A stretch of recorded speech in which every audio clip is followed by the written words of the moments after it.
Salutations fraternelles à tous. Aujourd'hui, nous allons développer... NEOM, un projet en Arabie Saoudite.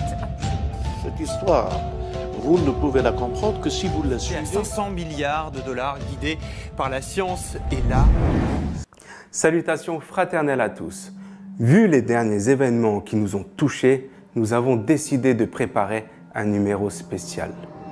200 policiers participent aux perquisitions qui visent l'association chiite Centre Zahra France et les domiciles de ses principaux dirigeants.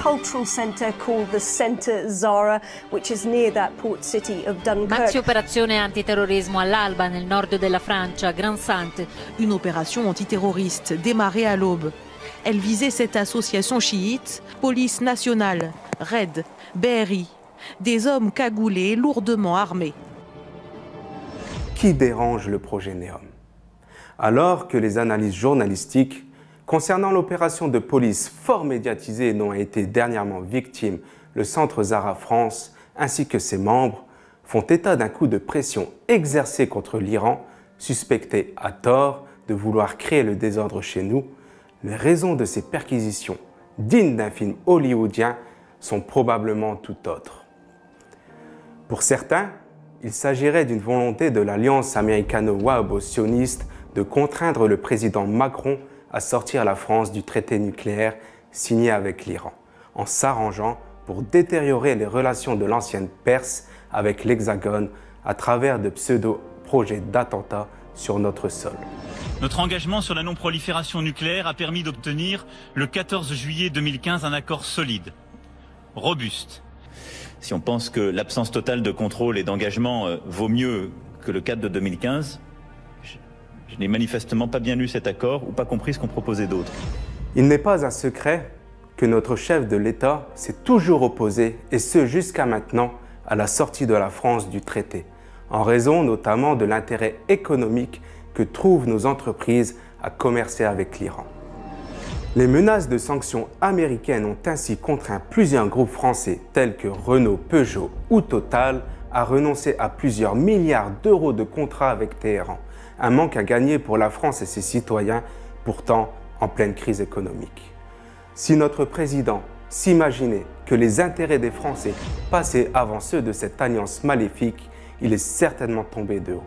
D'ailleurs, les mésaventures politiques dont il est victime ces derniers temps sont certainement liées à son refus d'obtempérer docilement à ceux qui pensaient en faire leur marionnette soumise. Mais il y a une dernière raison que personne ne se risque à évoquer, qui est en lien avec le fameux projet NEOM et les éventuels investissements que la France souhaite y réaliser. En effet, ce projet pharaonique à 500 milliards de dollars de villes futuristes sur les bords de la mer Rouge, en territoire saoudien, point d'orgue du plan Vision 2030 lancé par la monarchie wahhabite, suscite bien des convoitises de la part des entreprises occidentales qui souhaitent absolument y participer. Et il est impensable que nos sociétés tricolores ne soient pas de la partie. On se souvient ainsi que lors de sa récente tournée occidentale du printemps dernier, le prince héritier et criminel de guerre Mohammed Ben Salman était venu encourager les entreprises occidentales à investir dans le pays et à soutenir le projet NEOM. Il avait alors signé avec le président Macron des accords commerciaux entre entreprises françaises et saoudiennes pour un montant avoisinant les 18 milliards de dollars. La France est ainsi très bien placée dans le cadre de ce projet et de nombreuses entreprises tricolores sont positionnées pour investir dans des domaines aussi variés que le tourisme, l'énergie, l'eau, la biotechnologie, l'alimentation, le numérique, les divertissements et même dans le domaine de la culture. On apprend ainsi que le chantier de fouilles archéologiques du site saoudien Madain Salah dans la région d'Al-Oula, classé patrimoine mondial de l'UNESCO, va être confié à la France dans le cadre du plan Vision 2030. Les Saoudiens semblent désormais plus tièdes quant à la participation française à ce projet, et l'heure est plutôt à la temporisation ou à la pression. Selon un diplomate saoudien, je cite, « Il y a de nombreux chantiers et des opportunités, Mais les entreprises françaises doivent aussi accepter de prendre des risques avec nous. Il explique aussi ne pas comprendre la volonté de Paris de sauver à tout prix l'accord nucléaire iranien. Mais alors, que viennent faire le Centre Zara France et le parti antisioniste dans tout ça? Les millions d'internautes du monde entier ayant pris connaissance de nos vidéos, de nos articles et conférences sur le sujet de NEOM comprendront très bien de quoi il s'agit. En effet, comme vous le savez, nous dénonçons depuis de nombreux mois ce projet NEOM, dont nous avons expliqué les véritables enjeux, apparents et cachés, mettant ainsi en péril des intérêts majeurs, tant du point de vue économique qu'eschatologique.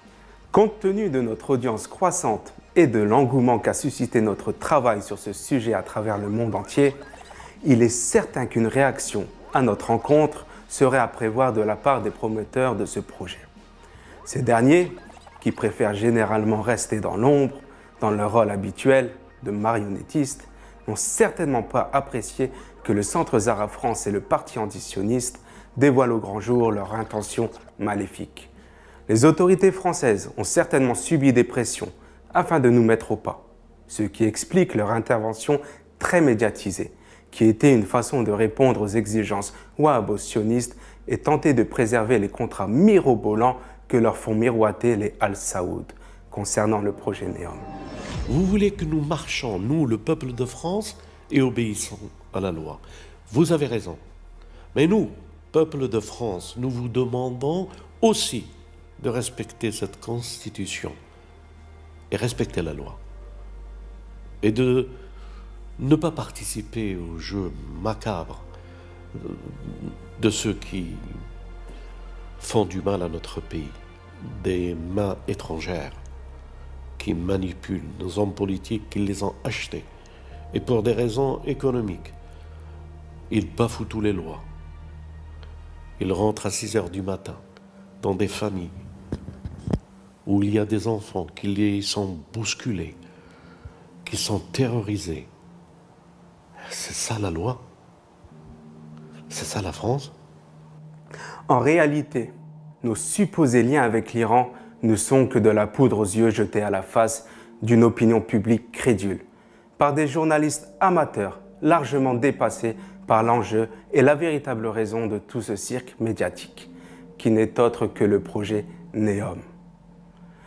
Je voulais profiter également de l'occasion qui m'est donnée pour remercier chaleureusement tous ceux qui nous ont envoyé des lettres de soutien, qui nous touchent profondément et nous vont droit au cœur. Et je vous dis à très bientôt, car le projet NEOM ne fait que commencer.